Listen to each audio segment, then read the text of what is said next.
Rahim. Assalamu alaikum students. I have to tell you about bearings. This is an O-level concept. Before we go on to the bearing, make sure that you guys are very clear about the angles on parallel lines. Okay? Angles on parallel lines. Like for that, I'm just going to make you recall that, for example, if there is a line, there is another line, these are two parallel lines. So there is a transversal over here. Okay, so here this angle A is equal to this angle U. Okay, and this angle A is equal to this angle U because these are two alternate angles. Similarly, this angle A is equal to this angle V over here because angle A is a corresponding angle to the angle V. And then if here is an angle, let's say X, then you must know that A plus X, these two angles add up to 180 degrees.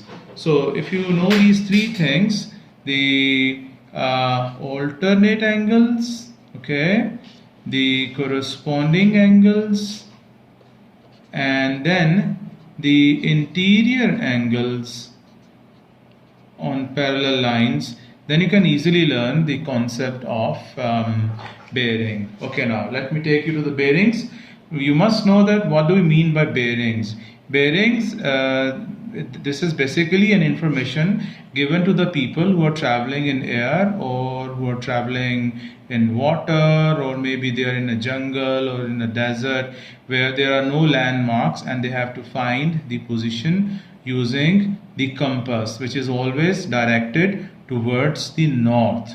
Okay, now for example, you are here at a position A in a jungle, okay, and the map tells you that you from this point A you have to go on a bearing of 30 degrees. Okay, so for example, this is the ground, so you can just see that where is the, for example, if north is directed in this, if this is the direction of the north, then you will be going in this direction. This is the direction in which you need to go. This is a bearing of 30 degrees. So this bearings is basically a clockwise angle from the north. Okay, clockwise angle from the north. Okay, that is basically, this is like simply the bearings thing. Okay, now suppose you are here at a point B. Okay, and now you have to go on a bearing of 140 degrees. So when you to determine the direction in which you have to go, you should have the north first of all on your diagram. So here is the north. Okay, and now you see this is going to be a right angle, and since you have to go on a bearing of 140 degrees, so you will further go to an angle of 50 degrees. So if I just draw this correctly, I'm just making a guess over here. Okay, so this is the bearing of 140 degrees.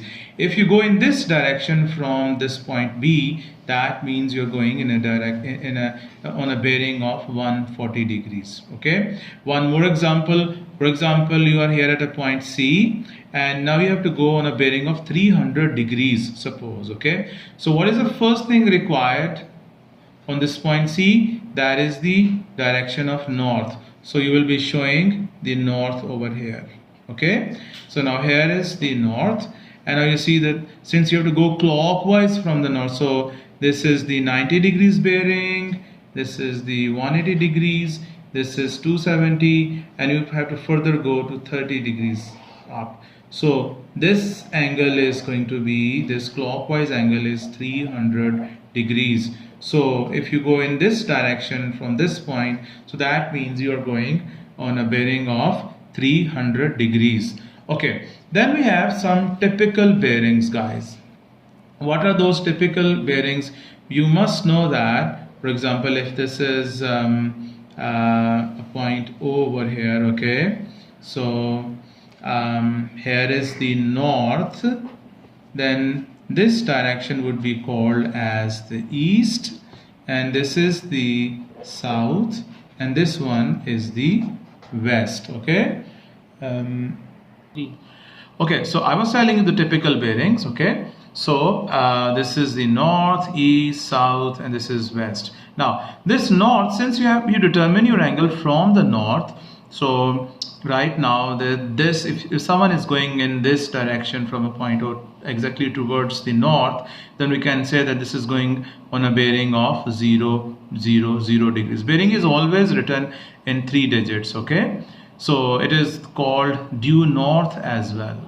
When someone is going due north, so that is, it is going on a bearing of 0, 0, 0 degrees. Okay, now this east, so since there is a 90 degrees clockwise angle over here, okay, so you can call this east is on a bearing of 90 degrees from the north, or you can call this as due east. Okay, then south is, if someone is exactly going in the south direction, so you can see that this angle over here is 180 degrees. So south is on a bearing of 180 degrees from north. Okay, and this is also called due south.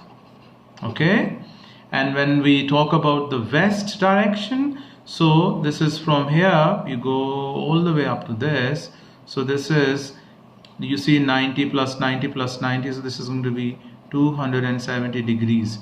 So west can also be called as a bearing of 270 degrees, or this is called due west. Okay, and this due north can also be called a bearing of 360 degrees. Okay, if someone is moving exactly between the north and east, okay, like this direction, so you can call this northeast. So this northeast is a bearing of 45 degrees. If someone is going on a bearing in a direction which is exactly between south and east, so you call this as southeast. Okay, and this is, you can see from here, this is a bearing of 135 degrees. Okay, and if someone is going exactly between the south and west, so you see that this is going to be a bearing of, this is 90 plus 90 plus a 45, so this is the southwest, and this is a bearing of 225 degrees. And similarly, if someone is going exactly between the north and west, so this is called the northwest direction. Okay, and this is also like from all the way from here, this is a bearing of 315 degrees. Okay guys, this was the first part of the bearings.